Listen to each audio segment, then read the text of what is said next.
시편 50편 4절 말씀이에요. 시편 50편 4절 말씀. 예. 보시도록 하죠. 시편 40편 말씀입니다. 50편 말씀 4절 말씀입니다. 자, 같이 읽도록 하겠습니다. 시작. 하나님이 자기 백성을 판결하시려고 위 하늘과 아래 땅에 선포하여 이르시되 아멘. 하나님의 말씀을 선포하셨다라고 하는 건데요. 퀴즈 내고 시작하겠습니다. 여러분, 소금 있잖아요. 소금으로 부자가 되려면 어떻게 하는 게 제일 부자가 될 수 있을까요? 소금으로 부자가 되는 방법. 오늘 이거 알고 나면 다 부자가 될 것 같아요. 소금으로 부자가 되려면 어떻게 해야 되는가? 소와 금으로 나누면 된답니다. 소도 생기고 금도 생기고. 소금이잖아요. 근데 어떻게 하면 부자가 된다고요? 소와 금으로 나누면 된대요. 참 신기한 것 같아요. 예, 이게 그냥 이렇게 웃자고 하는 퀴즈인데요. 두 번째 퀴즈가 있어요. 돌보다 강한 물질이 있대요. 돌보다 강한 물질은 무엇인가? 세상에 뭐 많을 것 같아요. 여러분 생각하는 거 다 정답 말할 수 있어요. 근데 그게 정답이 아닐 수 있는데, 뭐예요? 돌보다 강한 물질. 뭐냐면 머리카락이랍니다. 근데 왜 그러냐? 그게 중요한 거예요. 이 머리카락이 왜 돌보다 강한 거냐면은 돌대가리도 뚫고 나오기 때문에. 내 머리가 나쁘면은 뭐라고 그래요? 돌대가리라고 그러잖아요. 그러니까 욕한 거로 듣지 말고 기분 나빠하지 마시고 웃으면 끝나는 거고요. 또 한 가지. 이건 조금, 왼쪽에 서면 좌익, 오른쪽에 서면 우익이라고 그래요. 앞서가면 선동 세력이라고 그런다. 뒤에 서면은 배후 세력이라고 그러는데요. 그러면은 중간에 있으면은 무슨 세력일까요? 여러분, 왼쪽에 서면 좌익 세력, 오른쪽에 서면은 우익 세력, 앞서가면은 선동 세력, 뒤에 서면은 배후 세력. 그런데 중간에 서면 무슨 세력? 중간. 예? 중앙 세력. 그거 좀 비슷해요. 근데 조금 비슷한데 이게 퀴즈니까 핵심 세력입니다. 핵심 세력. 저는 어느 때는 좌익 세력 되고 어느 때는 우익 세력 되고. 근데 제가 주로 되는 세력은 배후 세력 선동 세력 같아요. 예수 믿으세요. 막 이렇게 선동하는 거. 자, 그런데 또 넌센스 퀴즈가 있어요. 그 1일 동안 1일에 300원을 갯돈을 부은데요. 근데 하루에 300원을 갯돈을 부는데 1년이 되면은 1억이 되는 개가 있대요. 그런 게 있으면 나도 들고 싶은데. 하루에 얼마? 300원. 그런데 1년을 부으면 1억이 되는 개. 네. 황당무계. 예, 또 퀴즈가 이제 2개 남았는데, 이 말이 많은 사람을 누구라고 그럽니까? 말이 많은 사람. 왜 이렇게 말이 많아? 오늘 목사님 왜 이렇게 말이 많지? 자, 말이 많은 사람을 누구라고 그런다고요? 목장 주인이랍니다. 말이 많은 사람은 여자가 아니고. 이게 남자, 여자가 특징이 있는데, 어떤 특징이 있냐면은, 남자는 100마디 말을 한마디로 하는 게 재주래요. 그냥 밥 먹었어 하면 거기에 100마디가 다 들어가 있어. 근데 여자는 어떤 재주가 있냐면은, 한마디 말을 100마디로 한대요. 그러니까 남자분들이, 왜 이렇게 말이 많을 이렇게 하면 안 돼. 잘못했나? 한마디 말을 100마디로 만드는 재주는 여자가. 네, 하여튼 뭐 그런 거 저런 거 별개로 하고. 예? 딱 맞는 말이에요. 장로님과 권사님 사이예요? 장로님은 됐어 하면 끝나는데 권사님은 그래서 뭐가 어떻게 됐다는 거야 막 밤이 새도록 그렇게 남자는 100마디를 한마디로, 여자는 한마디를 100마디로. 자, 이제 마지막 퀴즈가 있어요. 닭이 있어요, 닭이. 닭이 막 달려가다가 벽에 부딪혀 죽었대요.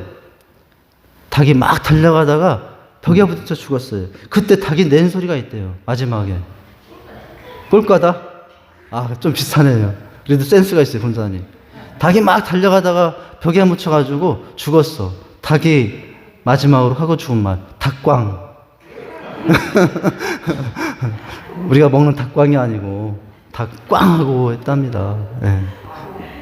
아이고, 오늘 성경학교 끝입니다. 집으로 가시기 바랍니다. 자, 오늘 유인물을 보시죠. 자, 오늘 유인물을 보면은 성경 공부의 방법인데,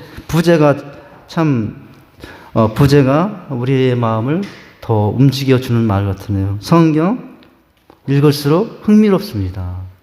근데 세상의 책들은요, 읽을수록 흥미로운 게 아니에요.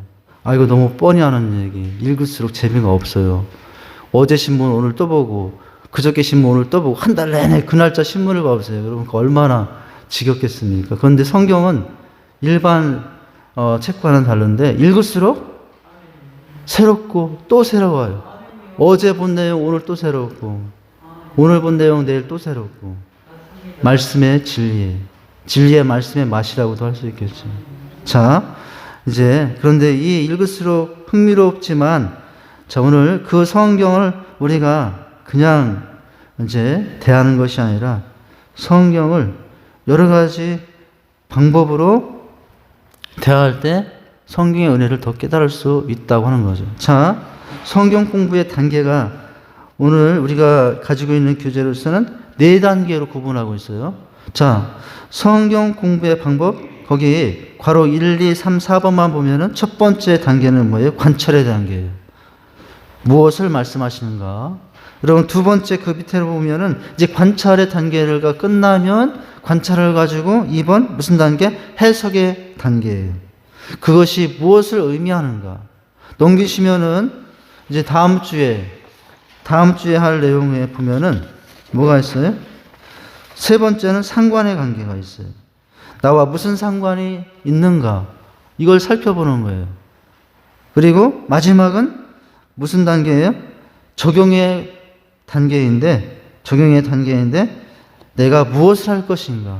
성경을 읽을 때 이 4단계로 구분해서 이제 다가갈 수 있다고요. 자, 이제 그것을 보게 됩니다. 다시 첫 문장으로 돌아와서 보면 첫 문장부터 보도록 하죠. 성경을 읽는 것도 중요하지만 이해 못지않게 중요한 것은 성경을 어떻게 공부하느냐는 거래요. 자, 나간 것을 어떻게 삶에 또한 삶 가운데 적용하느냐 하는 거죠. 그냥 읽기만 하고 지식으로만 가지고 있으면 되지 않잖아요. 내 삶에 적용을 해야 되잖아요. 무작정 성경 66권을 읽어 나간다고 성경에 기록된 내용과 교훈을 자동적으로 습득할 수 있는 것은 아니에요. 그 말씀이 내 말씀이 되고 이 말씀을 깨닫는 것은 읽는 것으로만 그치는 것이 아니라 말씀을 내 삶에 적용해 보니까, 아, 이렇구나. 하나님은 이런 분이구나. 무엇을 통해서 알게 돼요? 적용을 통해서 알게 되는 거죠. 읽는다고 자동적으로 교훈을 얻는 것은 아니고 삶에 적용해 보니까 이게 교훈이 되는 거죠. 자, 효과적인 성경 공부를 위해서 다음에 4단계를 이해하는 것이 필요합니다. 자, 성경 공부 방법에는 여러 가지가 있을 수 있으나 모든 성경 공부의 토대가 되는 4가지 본질적인 요소로는 뭐가 있다고요? 첫째, 관찰, 해석, 상관, 적용. 제가 신학교 때 주로 성경을 대했던 방법은 상관을 좀 빼놓고 했었는데, 관찰, 해석, 적용. 이게 입이 닳도록 제가 신학교 때 이제 아나톨레라는 성경 서클이 있었어요. 아나톨레라는 신학생들의 성경을 묵상하고 나눠서 일주일마다 만나서 이제 나눔을 하는 그런 것이었어요. 지금 제가 설교를 준비하고 또 말씀을 전할 때 사실은 교수님들로부터 받은 어떤 신학 강의보다도 신학교 때 동급 신학생들과 함께 성경 연구 모임을 했던 그 연구 모임이 제 말씀 생활에 지금 뼈대가 됐다고도 할 수 있어요. 교수님들이 아니라 같은 동료 신학생들이 모여서 성경 연구 방법에 따라서 관찰의 내용을 서로 나누고, 그리고 이것을 어떻게 해석하냐를 서로 나누고, 같은 본문을 그렇게 하는 거예요. 오늘 모세의 지팡이를 가지고 만약에 나눴다. 그러면은 일주일 동안 신학생들이 흩어져서 그걸 연구하고 관찰하고 해석하고 적용한 것을 모여서 이제 나눔을 하는 거예요. 셀 모임을 하는 거예요. 그때. 이제 저 같은 경우에는 이제 신학교 때 한마디로 우리로 말하면 이제 셀 모임으로 이렇게 한 거죠. 말씀을 가지고. 그때 주로 이제 저희 모임에서 했던 방법은 관찰해서 적용했거든요. 여기 이 기주에서는 상관까지 넣었는데 좀 더 자세하게 봐요. 자, 이 네 가지 요소들, 자, 또는 세 가지 관찰 해석 적용, 또는 네 가지 관찰 해석 상관 적용. 자, 이 요소들은 성경 공부의 방법이 무엇이든 상관없이 성경 말씀을 공부하는 데서 가장 기본적인 것이기 때문에 각각의 내용을 좀 더 자세하게 살펴보도록 합니다. 자, 이제 첫 번째가 관찰하는 단계예요. 여러분, 남녀가 만나서 이제 선을 보면 못합니까? 잘 관찰을 하잖아요. 이 남자는 눈이 이렇게 생겨서, 코는 이렇게 생겼고, 이제 눈빛은 어떻고, 이렇게 이 여자의 마음은 이럴 것 같아. 막 관찰해. 그래서 나중에 해석을 해. 이 남자는 이렇고, 나중에 결혼하면 저런 모습이 이렇게 나타날 거야. 그래가지고 직접 이제 말로 막 이렇게 얘기를 해. 적용이잖아요. 지금 제가 엉뚱한 예를 하겠는데, 사람을 만나도 어떤 사람을 알고 싶으면 관찰해서 적용을 하죠. 이 성경도 그렇다고요. 자, 성경이 그런데 첫 번째는 관찰하는 단계예요, 성경을. 자, 어떤 의미인지 살펴보도록 하죠. 자, 첫 문장부터 봅니다. 성경 공부의 첫 단계는 성경을 하나님의 말씀으로 받아들이면서 진지한 마음으로 읽어나가는 단계. 이게 관찰이에요. 말씀을 받아들이면서도 진지한 마음으로 읽어나가는 것. 저는 이런 생각이 들더라고요. 이 문장을 볼 때, 이게 읽어나간다. 근데 저는 이런 생각을 했어요. 성경을 읽어나간다는 것이 단순히 눈으로만 읽는 것이 아니라 마음으로 읽는다. 여러분, 그냥 성경을 글자로 눈으로만 읽을 수도 있어요. 그러나 그렇게 읽는 것보다 성경을 읽으면서도 마음으로 읽는 게. 그죠? 오늘 모세 찾아오신 하나님 만나면서 그 마음이 어땠을까? 80의 나이, 아무도 찾아오는 인생에 하나님 찾아오신 걸 보면서 그 마음, 이게 하나님 나를 이렇게 사랑하시나? 내가 도대체 무엇인데? 이제 그렇게 생각할 수 있지 않습니까? 그러니까 이 관찰하는 게 있어서 읽는다고 했는데 진지한 마음으로 읽지만 단순히 눈으로 훑는 게 아니라, 눈으로 읽는 것이 아니라 마음으로 읽죠. 자, 할 수만 있으면 하루 가운데 시간을 정해놓고 성경을 읽고 관찰하는 시간을 갖는 것이 좋습니다. 우리 교회는 지금 매체인 성경, 오늘도 5월 첫날이라 매체인 성경 읽기표를 나눠드렸지 않습니까? 그죠? 그래서 이제 하루 가운데 시간을 정해놓고 성경을 읽고 하는 거예요. 자, 관찰은 성경 본문이 무엇을 말하고 있는지를 발견하는 작업이에요. 무엇을 말하고 있는지 발견하는 작업이에요. 관찰을 통해 성경 본문이 우리에게 전해주는 진리의 보석들을 발견하기 위해서는 일단 뭐가 없어야 되냐면 선입관이나 고정관념을 버리는 것이 중요해요. 삭개오 이야기, 뽕나무에 올라온 이야기, 목사님 오늘 삭개오 이야기 하시네. 너무 뻔한 이야기네. 이미 나는 삭개오 이야기 수백 번 들었어. 분명히 오늘 이렇게 말씀하실까? 이런 선입견을 갖고 이제 듣는 것이 아니고요. 또 그 말씀 만약 삭개오 이야기를 준비하는 설교자가 있다면 마치 삭개오를 오늘 처음 보는 것처럼 모든 선입견을 배제하고 그렇게 읽어야죠. 오늘 우리가 모세 이야기를 봤지만 모세 이야기 너무나 잘하는 이야기, 지팡이 이야기 너무나 잘, 손 넣었다 뺐다 문둥병 걸리고 지팡이 잡을 때 뱀으로 변하고 그런 이야기 너무나 뻔한 이야기. 그렇게 읽는 게 아니에요. 마치 오늘 본문의 내용을 처음 대하듯이 처음 관찰할 때 그 태도가 필요하다는 거예요. 그렇게 할 때 보석을 발견할 수 있다고요. 성경을 읽을 때 여러분 수없이 봤지만 오늘따라 안 보이는 단어가 보이고 또 깨닫지 못했던 것들이 발견되는 날이 있어요. 그래서 성경을 읽을수록 어떻다고요? 흥미롭다는 것이. 그래서 성경은 흥미롭죠. 자, 그렇다면은 이 본문이 주는 진리의 보석들을 발견하기 위해서는 뭘 버려라? 선입관을 버려라. 한번 따라서 하십니다. 선입관을 버려라. 이것도 고정관념도 버리라고 하잖아요. 버리는 것이 중요하다. 많은 사람들은 귀에 익숙한 말씀을 접하게 되면 그 말씀에 대한 기존의 선입관 때문에 그 안에서 이전의 관념을 넘어서는 새로운 의미를 발견하지 못하게 돼요. 네. 그래서 선입관으로 읽으면 늘 하던 생각, 그 부분을 통해서 늘 듣던 교훈만을 떠오를 수가 있어요. 자, 관찰의 단계 가운데 선입관과 고정관념을 버려라 라고 하는 거예요. 이 보석을 발견한다고 하는데요. 여러분, 보석을 발견하면은 얼마나 여러분 기쁠까요? 소풍 가면은 보물찾기라고 하거든요. 보물찾기일 때 선물 이렇게 보물 찾으면은 몇 달을 기분 좋아. 몇 달. 옛날에 없던 시절에 소풍 가가지고 보물찾기에서 연필 한 자루 그 공채가 들면은 이게 닳고 그 노트, 연필, 내가 이거 이렇게 보물찾기에서 너무 귀한 건데. 여러분, 못 살 때 그랬잖아요. 보석을 발견할 때 그렇게 생각했잖아요. 그런데 여러분, 그것도 비교되지 않는 보물찾기가 있는데, 말씀 속에서. 그러니까, 여러분, 이제 그렇다는 거죠. 이 관찰의 단계 가운데 선입관과 고정관념을 버리고, 이제 새로운 의미를 발견할 때 말씀이 주는 기쁨과 위로가 있어요. 자, 따라서 관찰을 위해서 우리는 성경의 모든 말씀을 마치 어떻게 접하는 것처럼 생전 처음 접하는 말씀인 듯 생각하고 읽어라 라는 거예요. 그리고 연예인들이 무슨 편지를 읽고 연애 편지를 읽고 또 읽듯이 사모하며 반복해서 읽어야 된다.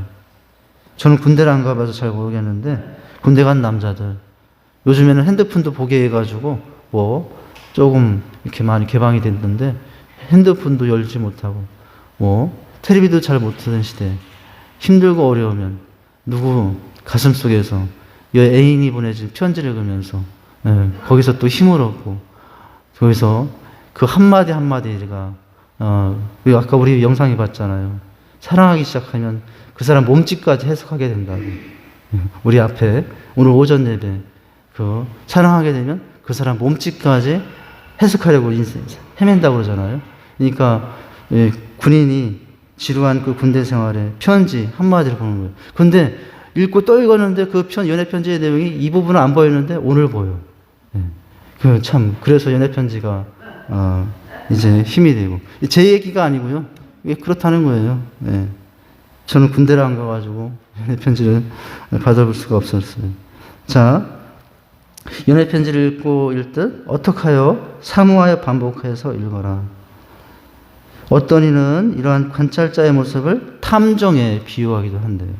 그는 성경 안에서 어떤 실마리를 발견할 때까지 육하 원칙에 따라 본문을 자세히 살피고 훑어보죠. 탐정이 그렇지 않습니까? 그리고 관찰한 세부적인 내용을 본문의 다른 내용과 연관하여 검토하죠.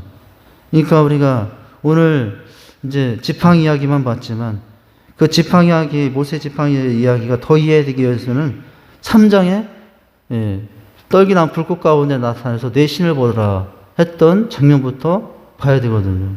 하나님께서 3장에부터 또 찾아오신 떨기나무 불꽃 가운데 타지 않은 불꽃 가운데 하나님 임재하여 찾아오신 하나님 그 장면이 끝나자 4장에 넘어가서 지팡이를 가지고 이제 다가오신 교훈하신 예수 하나님의 모습이 보이지 않습니까? 이게 뭡니까? 세부적인 내용을 본문의 다른 내용과 연관하여 저도 어떤 날 큐티하다 보면은 도대체 이 큐티가 뭐지? 하고서 어제 본문의 내용을 다시 쭉 보고 오늘 큐티를 해야 본문의 이해가 잡히는 날이 있어요. 어제 제가 어떻게 다 못했어. 그런데 오늘 큐티 하려고 보니까 이게 도대체 무슨 내용이지? 라고 하면 제가 다시 어제로 돌아가요. 그래서 어제는 어떤 내용이었지? 어떤 내용일 때 오늘 이런 상황이 펼쳐진 거지? 이렇게 이제 관찰할 때요. 그러니까 그 부분만 아는 상황만 알아서는 안 되고 전후 문맥, 앞의 상황, 뒤의 상황도 이제 더 살펴보며 관찰할 수 있다는 거예요. 자, 이제 보면 이때 관찰자가 특히 염두에 둬야 될 관찰 사항이 있는데 네 가지인데 관찰할 때 염두에 두고 첫 번째 뭡니까? 첫째는 본문에서 강조하고 있는 내용은 무엇인가 하는 점이다. 라는 거예요.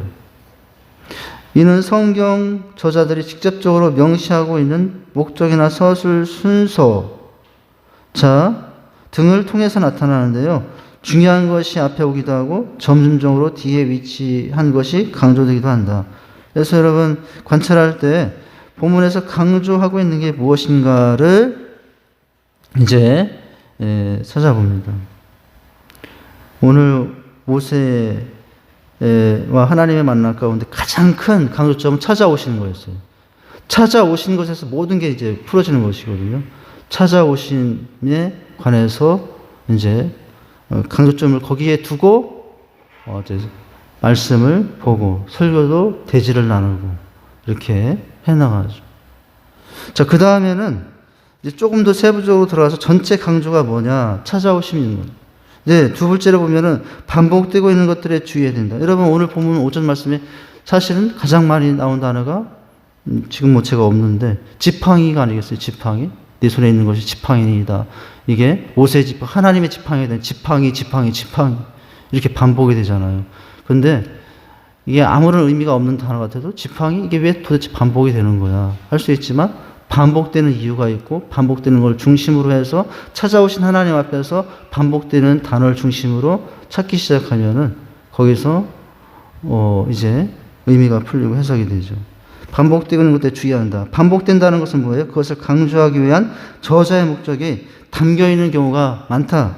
따라서 관찰자는 번번이 사용되는 주요 용어, 구절, 인물, 사건, 상황, 신약에 인용된 구약의 말씀 등을 주의 깊게 살펴보아야 한다라는 거예요.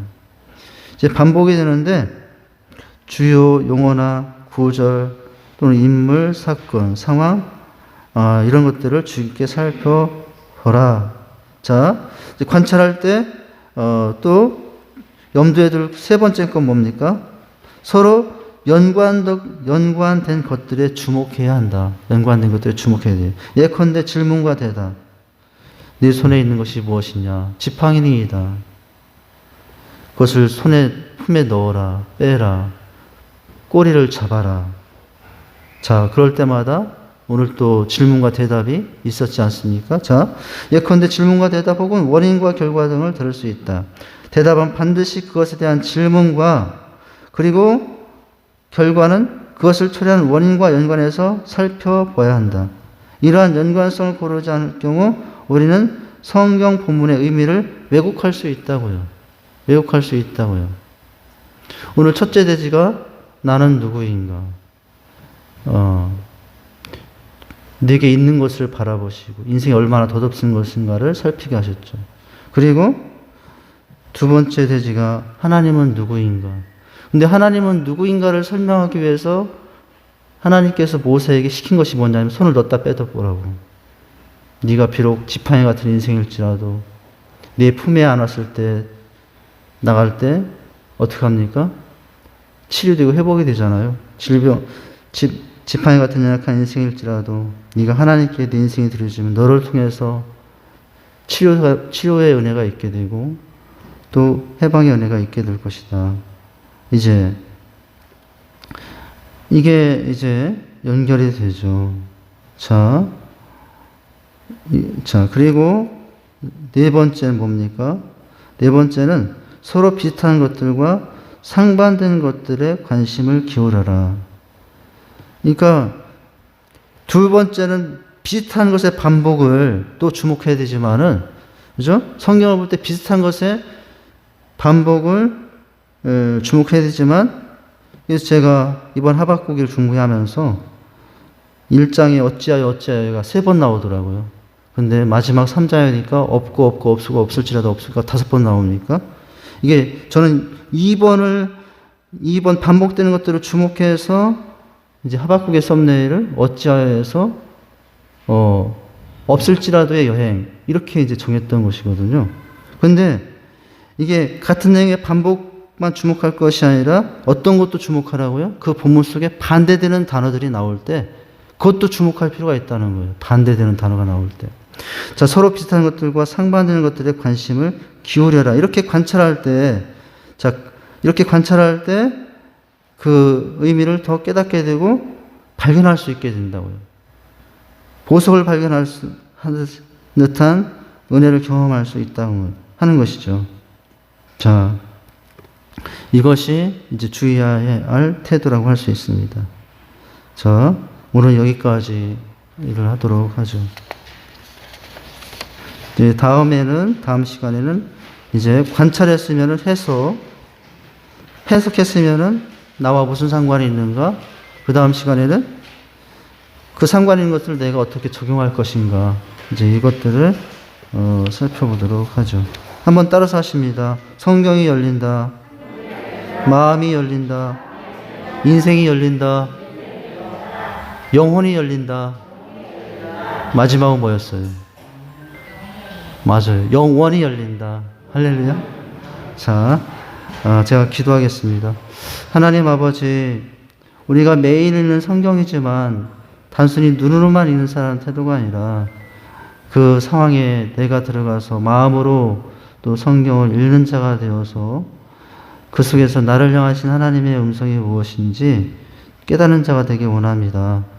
관찰할 때 오늘 주신 지혜를 활용해서 강조되고 있는 것은 무엇인지, 반복되고 있는 비슷한 것은 무엇인지, 반대되는 것들은 어떤 표현이 나왔는지, 또 앞뒤 문말상은 어떤 연관이 있어서 이런 말씀이 되었는지, 이런 이제 모습들을 생각함으로 성경을 읽음으로 하나님의 말씀을 더 잘 깨닫고 진리의 말씀 안에서 살아갈 수 있는 저희들의 말씀 생활이 되게 해주시옵소서. 예수님 이름으로 기도하옵나이다. 아멘. 서로 한번 인사하십니다. 한 주간도 승리하시기 바랍니다. 오늘 마지막으로 부를 찬양은 사실은 모세의 삶과 관련해서 오늘 주님 위해서 써주세요.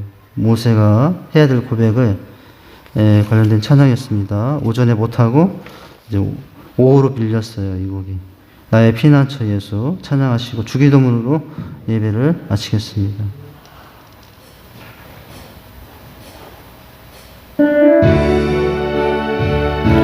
우리의 있는 것들, 없는 것들 있지만 있는 것들 주님에 쓸 때 아름다운 생깁니다.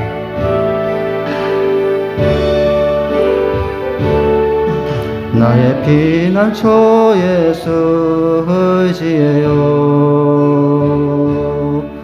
나의 피난처 예수 의지해요. 나의 가는 길에 거센 바람 몰아쳐와도 나의 피난처 예수 의지해요. 나는 영원히 주님 사랑해요. 나는 영원히 주님 사랑해요. 세상 어떤 것도 나의 사랑 끊을 수 없네. 나는 영원히 주님 사랑해요. 아버지 하시니 나의 모든 것 주께 드려요. 아버지 내가 여기 있으니 주님 영광 위하여 써주세요.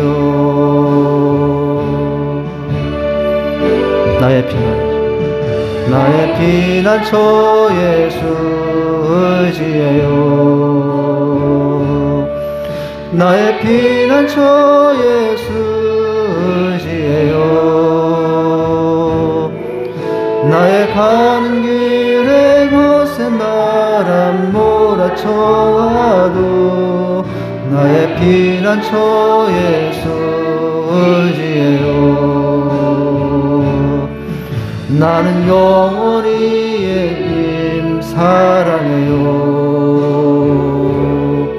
나는 영원히 주님 사랑. 두 손 들고 찬양합니다. 세상 어떤 것도 나의 사랑 끊을 수 없네. 나는 영원히 주님 사랑해요. 아버지 나를 사랑하시니 나의 모든 것 주께 드려요. 나의 아버지 내가 여기 있으니 주님 영광 위하여 써주세요. 아버지 나 사랑하시니 나의 모든 것 주께 드려요. 아버지 내가 여기 있으니 주님 영광 위하여 써주세요. 아버지 나를 사랑하시니 나의 모든 것 주께 드려요. 아버지 내가 여기 있으니 주님 영광 위하여 써주세요. 주님 영광 위하여 영광 위하여 써주세요. 주님 교회 위하여 주님 교회 위하여 써주세요.